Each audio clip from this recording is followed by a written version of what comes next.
안녕하세요. 이제 36살이 된 평범한 한 아이의 엄마입니다.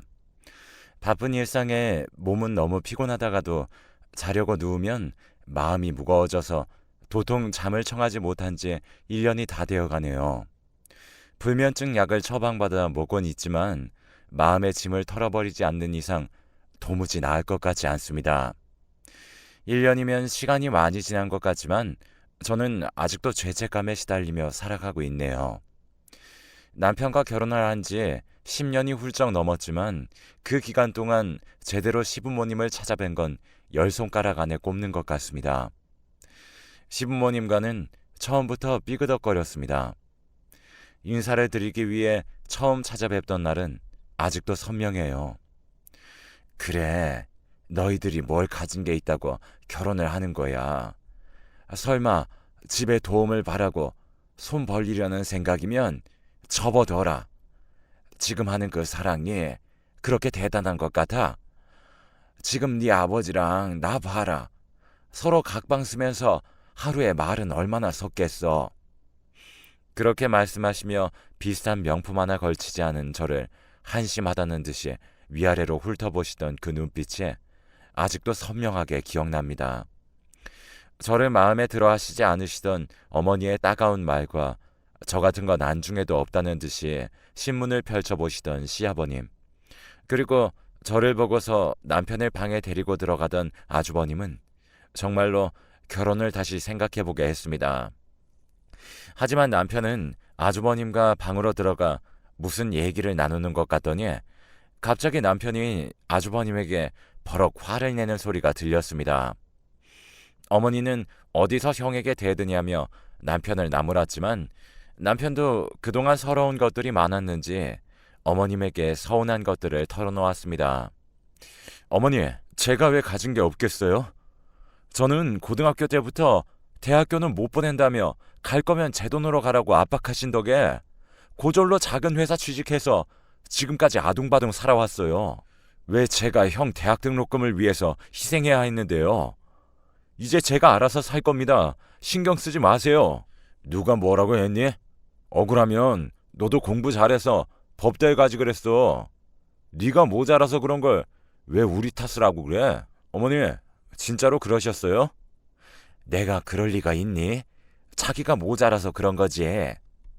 화가 나서 제 손을 붙잡고 나가려는데 저희 등 뒤에다 대고 굳이 말을 덧붙이더라고요.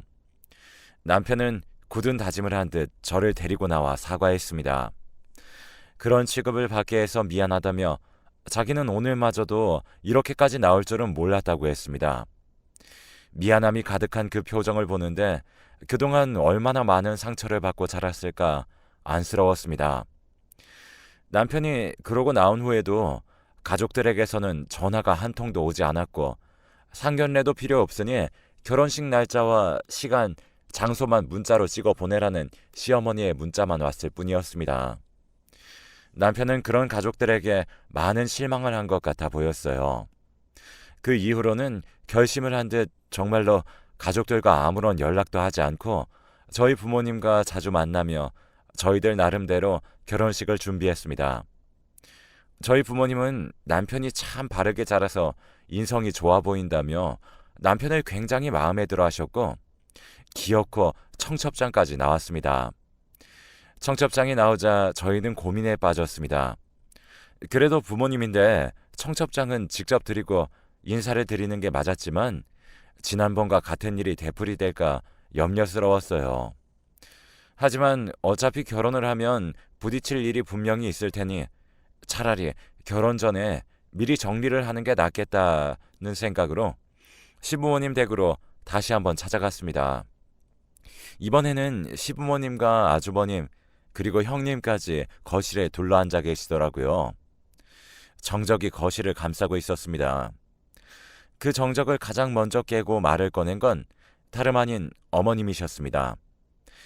그래, 네가 우리 집을 위해서 많은 노력을 했다는 건 인정하마. 그렇지만 어른이 말하는데 그렇게 집 밖으로 나가버리는 건 너도 잘못한 거야. 저번 일로 우리는 너희한테 너무 많이 실망했고 너희들이 결혼식을 올리는 비용 정도는 보태주겠지만 그 외에 어떤 금전적인 도움도 바라지 말거라. 그리고 이런 일들도 너희 형이랑 형수를 자꾸 부르는 일도 없도록 해라. 둘 다 판사라서 일도 바쁜데 고작 이런 일 때문에 시간 버리며 쓰겠니? 결혼 후에도 따로 찾아오고 할 필요 없다.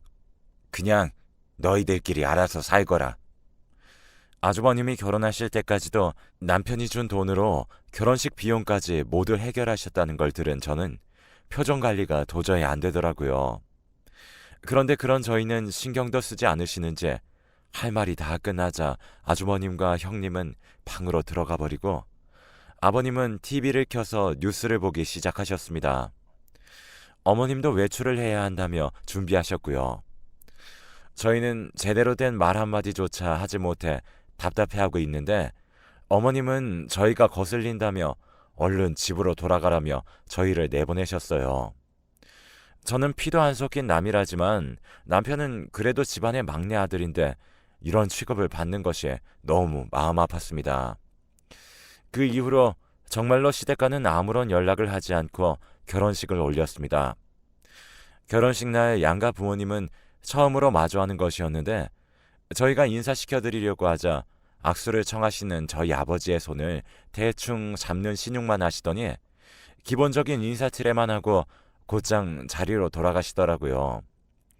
결혼식이 끝나자마자 시댁 식구들은 모두 순식간에 돌아가 버렸습니다. 사진도 찍기 귀찮으시다는 걸 주위 사람들이 보는 눈이 있으니 어쩔 수 없이 찍으시고선 다시는 연락하지 말라며 뒤도 돌아보지 않고 가시더라고요. 그 이후로 저는 신혼여행을 다녀와서 그래도 며느리 도리는 해야 할 것 같아 전화를 드렸지만 몇 번 만에 겨우 받으신 어머니는 이럴 필요 없으니 연락하지 말라며 전화를 끊으셨습니다. 그 이후로 저는 따로 연락도 드리지 않고 남편과 잘 살아갔습니다. 금전적으로 풍족하지 않아 큰 집은 아니었지만 둘이 살기엔 딱 알맞는 크기에 두름에서 남편과 저는 깨를 볶는 재미로 살았어요. 그런데 어느 날부턴가 속이 더부룩하고 소화가 잘 안 되는 것 같아서 병원에 갔더니 임신이라는 소식을 들었습니다. 제 손에 들린 산모 수첩과 초음파 사진을 한참을 들여다봤어요. 너무 감격스러워 남편에게 알리고 저희 부모님에게도 알린 후 그래도 아이가 생겼다는 건 알려드려야 하지 않을까 싶어서 시어머님에게도 초음파 사진을 보내드렸습니다. 지금까지 문자를 보내도 한 번을 답하지 않으시던 시어머니가 처음으로 곧 명절이니 집에 한번 들리라는 답을 해주셨습니다. 그 답장에 그래도 시어머님이 마음을 여신 것 같아서 괜시리 기분이 좋았습니다. 답을 받은 저녁에 남편에게 시어머니가 명절이니 집에 들리라고 하셨다는 걸 알려주니 남편은 정색을 하며 거길 왜 가냐면서 안 가겠다고 하는 겁니다. 나는 안 갈 거니까 당신도 가지 마. 거기 가서 또 무슨 말을 들으려고. 그래도 이렇게 답장까지 해주신 거 보면 또 달라질 수도 있는 거잖아. 이렇게 안 가면 당신 괜히 미운 털만 더 박히고 당신도 그러는 거 싫잖아. 설마 임신까지 했는데 안 좋은 소리 하시겠어? 그래도 손주가 듣는데. 남편은 끝까지 가는 것이 썩 마음에 들지 않은 듯해 보였지만 저의 긴 설득 끝에 아주 잠시만 다녀오는 것으로 합의를 했습니다. 그리고 명절 당일 시댁을 가니 온갖 전들을 붙이고 계신 어머님은 제가 거실로 들어오자마자 앞치마를 던져주시며 얼른 와서 도우라고 하셨어요. 형님은 거실에서 TV를 보고 계셨는데 그런 형님에게는 아무 말도 안 하시고 저에게만 이러시는 게 조금 서운하기도 했지만 그래도 들어오자마자 분위기를 망칠 수는 없었기에 주방으로 들어가 전을 구웠습니다. 형님은 그런 저를 신경도 쓰지 않으며 뉴스만 보시더라고요. 저도 모르게 형님이 얄미웠는지 흘끔흘끔 형님을 쳐다봤습니다. 그런 저를 시어머니가 발견하시고서는 불만 있냐며 트집을 잡으셨어요. 왜? 너도 저기 가서 쉬고 싶니? 임신했으니까 너도 쉬게 할 줄 알았어? 쉬고 싶으면 너도 판사를 하시던가요. 그리고 임신한 게 유세니? 너네같이 없는 살림에 아이만 덜컥 낳아봤자 가난 물려주는 것밖에 안 돼. 우리 며느리랑 아들처럼 판사는 돼야지. 아이를 낳아도 앞날 창창하게 축복받으면서 큰 인물 되는 거지. 옛날부터 꼭 없는 것들이 생각 없이 아이만 가지고 뿌듯해하는 게 제일 이해 안 돼.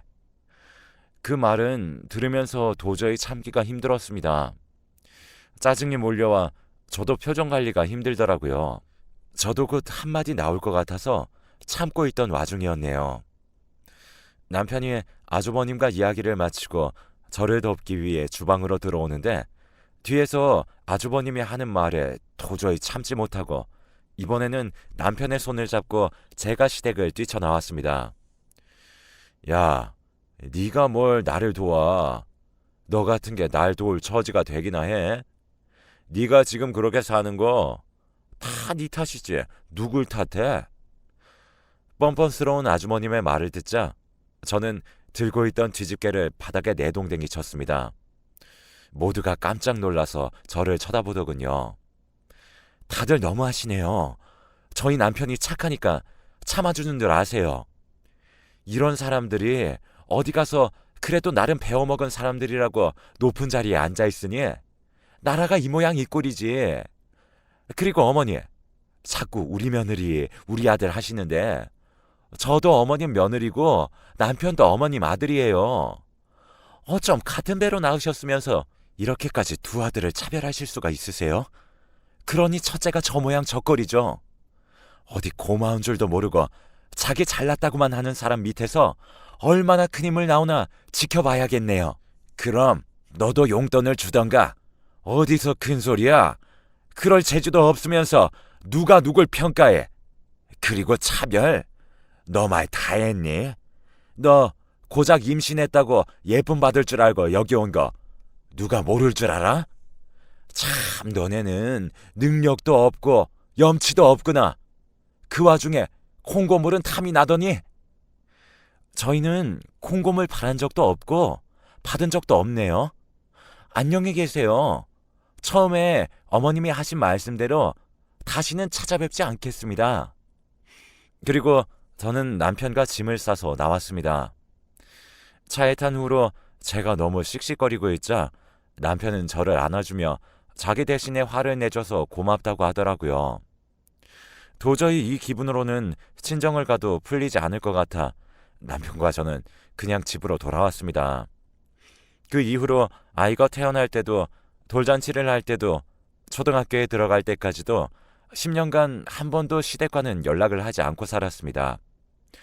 그래도 돌잔치같이 아이에게 큰일이 있으면 사진을 찍어서 어머님에게 보내긴 했어요. 여전히 답은 없었지만요. 그렇게 저희들끼리 행복하게 잘 살고 있었는데 아주버님이 어떻게 알고 저희 집으로 찾아오셨습니다. 그런데 저희에게 하는 말이 어머님이 폐암에 걸리셔서 이제 살 날이 얼마 남지 않았다며 돌아가시기 전에 어머님이 남편을 보고 싶어 한다는 이야기였습니다.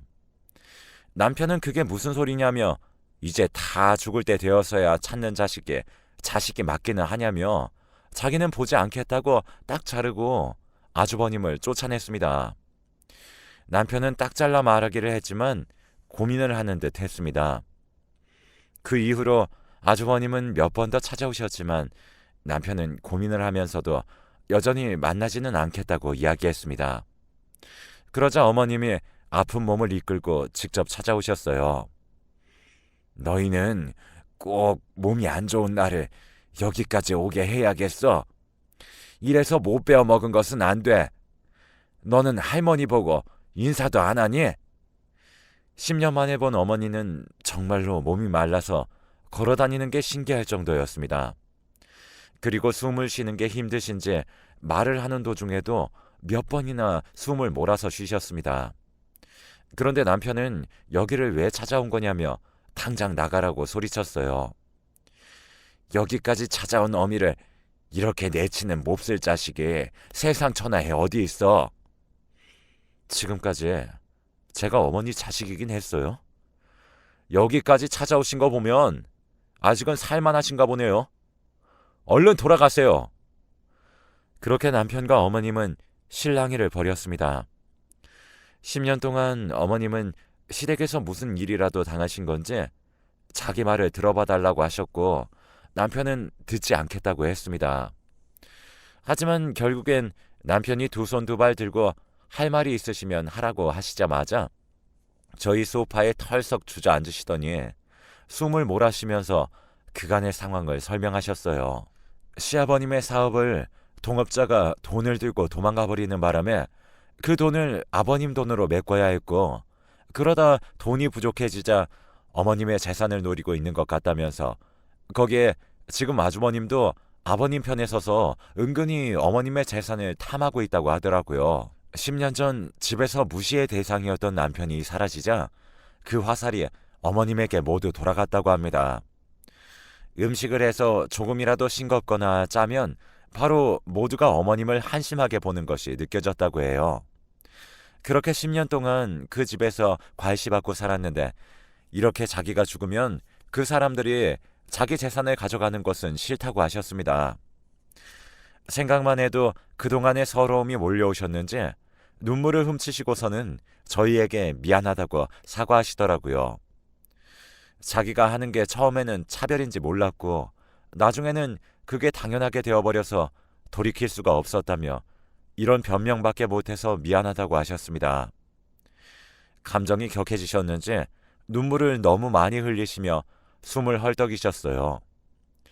지금까지 집에 많은 도움을 준 걸 무시해서 미안하다며 고마웠다고 말씀하시는 순간 뒤로 넘어가시면서 의식을 잃으셨습니다.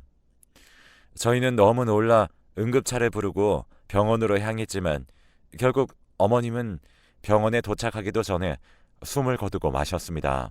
이미 몸이 너무 많이 약해진 상태라 아주 약간의 스트레스로도 혈압이 오르는 것을 버티지 못하고 그대로 뇌출혈이 생기신 거라고 하더라고요. 심지어 암으로 몸이 안 좋으셨으니 빠르게 처치를 했지만 어머님을 살리는 건 힘든 일이었다고 의사가 말해주더라고요. 뒤늦은 어머님의 이야기를 듣고 생각할 겨를도 없이 떠나버려 남편과 저는 착잡한 마음으로 장례를 치렀습니다. 그래도 자식된 도리는 해야 하지 않겠어요. 그런데 남편이 장례식장으로 들어가니 아버님과 아주버님은 호통을 치며 남편에게 여기가 어디라고 발을 들이냐며 쫓아내려 했습니다. 남편은 마지막으로 어머니가 찾아오셨을 때 충분히 이야기를 많이 나눴고 어머니 마지막 가시는 길은 자식된 도리를 해드리고 싶다고 했습니다. 그러자 아버님은 잘 걸렸다는 듯한 눈빛이 번쩍였습니다. 마지막으로 너를 찾아갔었다고? 그럼 너네 집에서 너희 엄마가 저렇게 죽어 나왔다는 말이야? 그럼 네가 일부러 너네 엄마 재산을 노리고 몸도 약한 노인네 스트레스 줘서 죽게 한 거로구나. 짐승도 제 어미는 알아본다는데 너는 재산에 미쳐서 자기 엄마를 죽이고 아주 몹쓸 짓을 한 거야. 그런데도 어딜 뻔뻔하게 여기에 얼굴을 들이밀어? 아버님은 작정하고 제 남편이 일부러 어머님을 죽음으로 몰고 갔다는 듯이 큰 소리로 말했습니다. 주위 사람들은 그 이야기를 듣고서는 제 남편을 손가락질하며 수근거리기 바빴고 남편은 절대 아니라고 말했지만 남편의 말을 믿어주는 사람은 아무도 없었습니다. 남편은 억울했지만 결국에는 사람들의 눈치에 뒤돌아 나와야 했습니다. 그렇게 남편과 저는 집으로 돌아와 어머니의 장례식이 끝나는 날까지도 아무것도 못하고 그저 손 놓고만 있었습니다. 그런데 남편의 번호를 어떻게 알았는지 남편의 이모님, 즉 어머님의 동생분에게서 장례가 끝나던 날 전화가 걸려왔습니다. 전화를 받으니 이모님은 저희 어머님이 돌아가시기 전에 쓴 유언장이 있을 거라며 아버님과 아주버님이 집으로 가기 전에 얼른 가서 확인해보라며 재촉하셨습니다. 자기도 언니가 죽은 슬픔에 잊어버리고 있다가 이제서야 생각이 나서 말해준다면서요. 아버님이 보시면 그 유언장을 숨겨버릴 거라며 걱정하시더라고요. 그 말에 남편과 저는 곧장 어머니 댁으로 달려갔습니다. 집에 들어가니 집은 엉망진창이었어요. 그 와중에 어머님은 돌아가실 것을 예감하신 건지 어머님이 사용하시던 화장대만은 깔끔하게 정리되어 있고 그 위에는 유언장이 놓여 있었습니다. 그 유언장에는 통장의 위치와 비밀번호, 그리고 그 통장에 들어있는 모든 재산을 저희 남편에게 물려주겠다는 내용이 적혀 있었습니다. 그런데 갑자기 집에 초인종이 울렸습니다. 문을 두드리며 남편의 이름을 부르는 소리에 저희는 놀라서 문을 열었습니다. 문을 여니 경찰들이 저희 남편의 손에 수갑을 채우더라고요. 놀라서 제가 말리면서 무슨 일이냐고 물으니 아버님이 저희 남편을 재산을 노리고 일부러 어머님을 죽인 거라며 신고를 했다는 겁니다. 저는 그게 무슨 말도 안 되는 소리냐며 유언장을 내밀었지만 이게 조작된 건지 어떤지 지금은 모르니 남편이 범인이 아니라는 증거가 될 수 없다면서 남편을 무작정 잡아가 버렸습니다. 저는 순식간에 벌어진 일에 어쩔 줄 몰라 했지만 남편이 억울하게 누명을 쓰게 할 수는 없었습니다. 아버님과는 법정 공방까지 벌였고 그 과정에서 어마어마한 변호 비용이 들었어요. 아무래도 아주버님이 판사다 보니 아는 검사며 변호사며 알고 있으니 저는 지지 않기 위해서는 더 능력 있는 변호사를 구해 남편을 빼내야 했습니다. 여러 번의 재판을 거치며 시아버님의 증언은 매번 달라졌었고 저와 남편의 증언은 일관성이 있었어요. 그리고 결정적으로 어머님이 유언장을 그저 혼자 쓰시지 않으셨더라고요.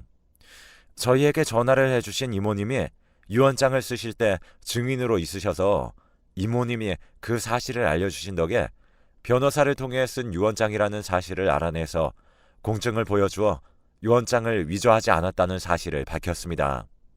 오히려 아버님은 위증죄와 무고죄로 되려 역풍을 맞으셨죠.